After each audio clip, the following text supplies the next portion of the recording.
Thank you, Virginia. It's a pleasure to be here, even if it's online. So today I'm going to be talking about some of my work. This is for my dissertation on necessary conditions for two-weight norm inequalities for multilinear singular integrals. And for simplicity in this talk, we're going to consider the case, the bilinear case, but all of our results extend to the multilinear case without too much trouble. Okay.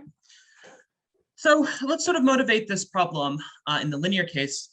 So we're going to let T be a Calderon-Zygmunt operator. W is going to be a locally integrable function. And so in this talk, we're going to be considering necessary conditions for weak type norm inequalities. So in the single case of the single weight, this is known as a one-weight inequality. And so the most famous condition on the weights that's been talked about in the last talk is the famous Muchenhaupt AP condition. So a weight W is in AP if it satisfies this condition here. So the Muchenhaupt condition is characterizes the boundedness of the Hardy-Littlewood maximal operator, and it's well known to be sufficient for the strong PP inequality for Calderon-Zygmunt operators, and for the weak 1-1 inequality as well. But in this talk, we're going to be considering necessary conditions. Now, in the one-weight case, one-weight linear case, it is known from a theorem due to Stein that if T is a non-degenerate Calderon-Zygmunt operator, so what is a non-degenerate Calderon-Zygmunt operator? Well, it just means that the absolute value of k of xy is bigger than or equal to a constant over x minus y to the n in some fixed direction u0. So a good example of a Calderon-Zygmunt operator that has a non-degenerate kernel would be any one of the Riesz transforms in the coordinate direction. Okay, so in 1993, in his book, Stein proved that if T is a non-degenerate Calderon-Zygmunt operator and T satisfies the weak PP inequality, then our weight W is in AP, an AP weight. So essentially, another way of thinking about this, if one of the Riesz transforms, so in Rn we have n Riesz transforms, if one of the Riesz transforms are bounded, then we get that AP is necessary. So in the two-weight case, the most well-known result is due to Lacey, Michael Lacey, Eric Sawyer, and Ignacio Uarte Tuero in 2012. So we're going to state the two-weight problem in terms of Borel measures, mu and sigma. So we're going to say mu and sigma are in AP if this quantity here is finite. And it's not hard to see if you take mu to be W and sigma to be W to the 1 minus P prime, that you just get the one-weight AP condition back. So just as a special case. Okay, in the two-weight case, we need a stronger assumption on the kernels. So suppose we have two locally finite Borel measures that have no point mass in common. And if there is this family of kernels, so that for any given direction, there is a kernel that is non-degenerate in that direction, and those corresponding operators satisfy the weak PP inequality, then we get that AP is necessary.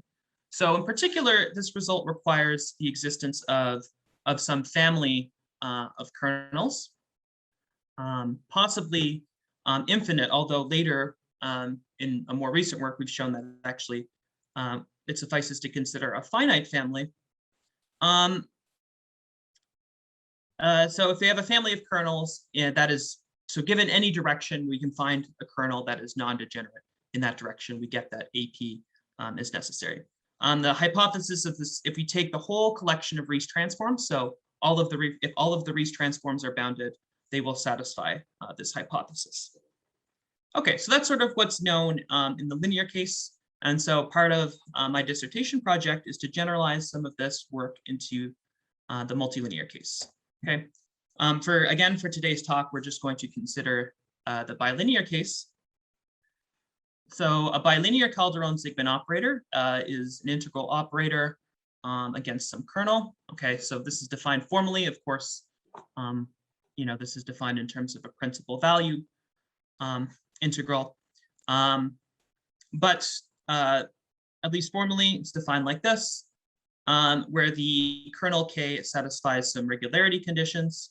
So it's size condition and some form of Lipschitz continuity condition here. So it has, I've stated this only for the first variable, but it also has to be continuous in the second variables, y1 and y2. And finally, it needs to be bounded on an appropriate LP space. So we assume that T is bounded on the product of two LP spaces where 1 over Q.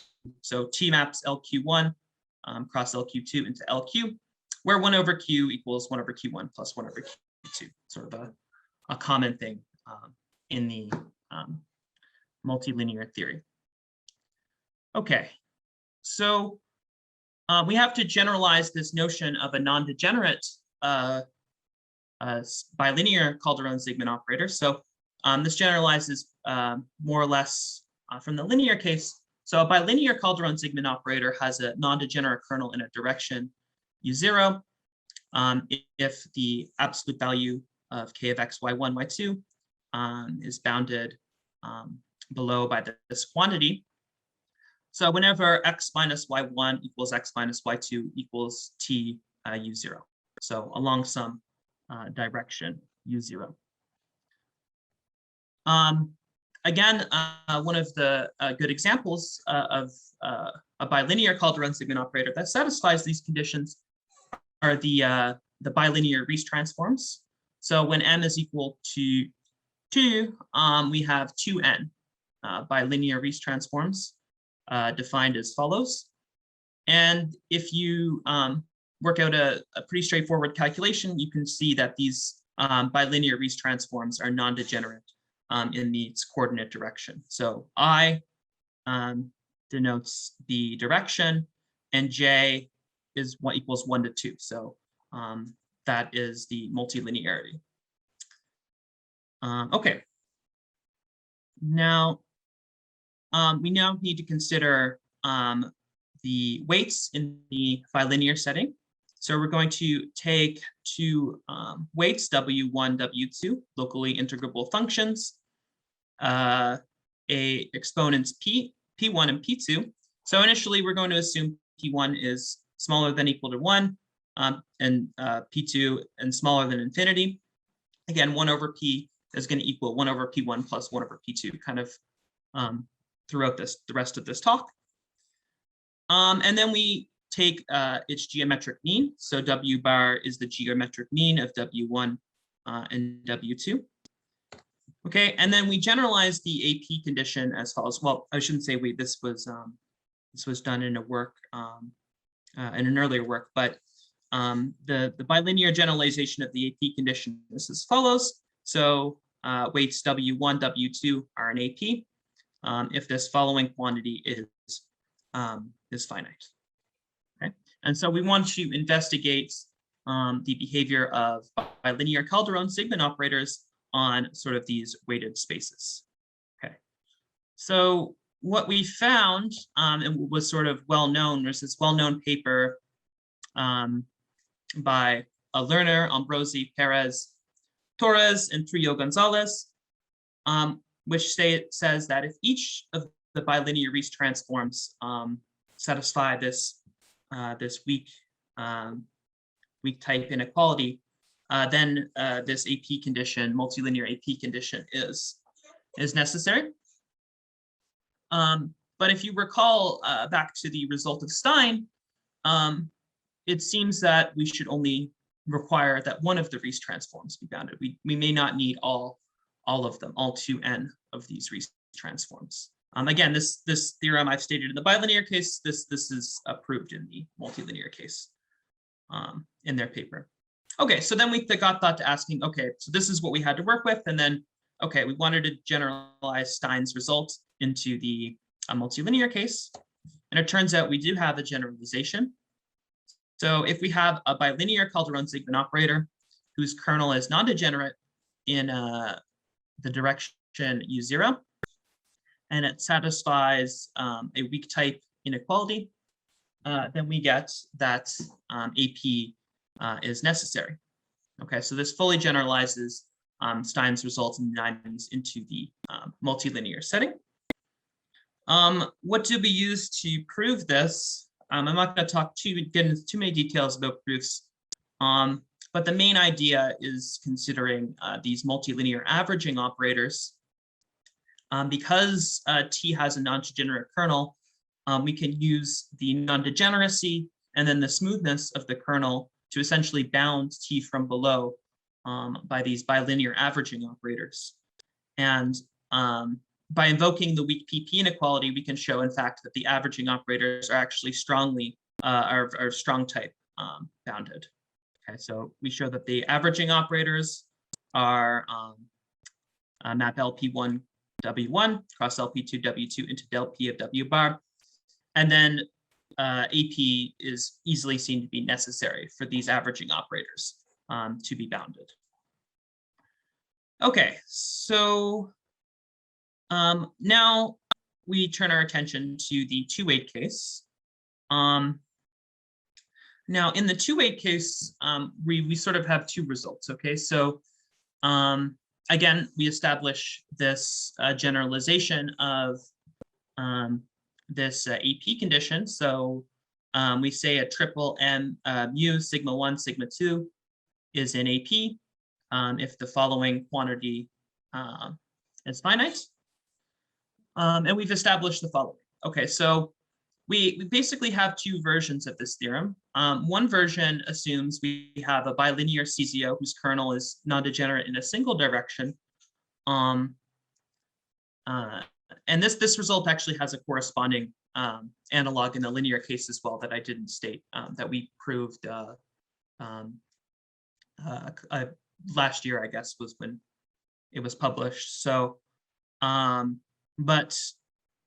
if we have a bilinear Calderon-Sigman operator, non-degenerate in the direction U0, and okay, we define this operator T sigma 1, sigma 2 of FG is T of F d sigma 1, G d sigma 2. And if we assume further that mu is a doubling measure, okay, so we don't need the full doubling condition, but rather sort of a directional doubling condition that is a strictly weaker condition. But if we have doubling and non-degeneracy in a single direction, then we can get that AP is necessary. Okay, and the reason why you need doubling, some kind of doubling in the 2-way problem, is because you have to sort of compare measures of cubes, and if you have different measures, you need some way of sort of comparing them. But the technique is sort of very similar. We again consider a bilinear averaging operator. And again, you can show that these bilinear averaging operators are of a strong type, are bounded, strong type bounded. So, and again, it's pretty straightforward to see that this AP condition I wrote down is necessary for these averaging operators to be bounded. Okay, and then finally, which is probably the more significant result, is the result without assuming doubling. So now we're just assuming that we have three measures, mu, sigma 1, sigma 2, that have no common point mass. Okay, and then we have the same assumptions from the Sawyer-Lacey Iriarte-Tuero result. We have this family of kernels that is non-degenerate in each direction, U. Okay, and so if that family of operators is bounded, satisfies the weak type inequality, then we get the triple mu sigma 1, sigma 2 is in that AP class I defined on the last slide. Okay, the idea of this proof is a little bit more intricate. So first, you basically have to show sort of an asymmetric AP condition. And this is sort of not too difficult to do using the techniques we used in the other, in the last theorem. You can basically show you get this AP condition for cubes Q and P that are separated apart, but they're not too far apart. Their distance apart is proportional to their side length. So two cubes with equal side length and proportional distance apart. Okay, so we can prove this. And so to get the full AP condition, we have to use an intricate stopping time argument that they used in Sawyer, Lacey, Uriarte-Tuero's paper. So to do this, let's see, got a couple minutes. So we're going to fix a cube, Q naught, okay? And I'm just using boldface here to denote that Q naught is the product of Q0 and Q0, okay? And so the idea is that we subdivide Q0, boldface Q0, into 4 to the n subcubes with side length a half. And then we're going to set aside, so at each stage of this decomposition, we set aside the cubes that satisfy this formula number 1 into a collection of stopping cubes gamma, okay? And at each stage, if the cube QK is not in gamma, we just subdivide it again. And then at the next stage, we set aside those cubes, which are, again, are pairs of cubes, products of cubes, for which inequality 1 is satisfied. And we continue doing this for n generations until all of the cubes not in gamma have side length 2 to the minus n. Okay. And so the idea is you have this disjoint decomposition of Q0 into these cubes Q alpha, which are going to be the cubes in gamma. So these are sort of the good cubes that satisfy that AP condition. And then the other cubes Q beta. Okay. So you can break this this AP condition that I wrote on the previous slide up into a sum over the good cubes and sort of a sum over the bad cubes. It's not hard to show. Well, it takes some work to show this, but you can show that this sum is bounded by the measure of Q naught to the 2p, which is sort of what we want. And then the idea is that you use the fact that mu, sigma 1, sigma 2, they don't have any point masses. So this term here, these bad cubes, this term converges to 0 as n gets very large. So this in turn proves that AP mu sigma 1 sigma 2 Q0 is bounded by a constant times Q naught to Q0 to the 2p. And so that is the proof. Okay. And thank you for your attention. I think that I finished 1 minute early, so that's always nice.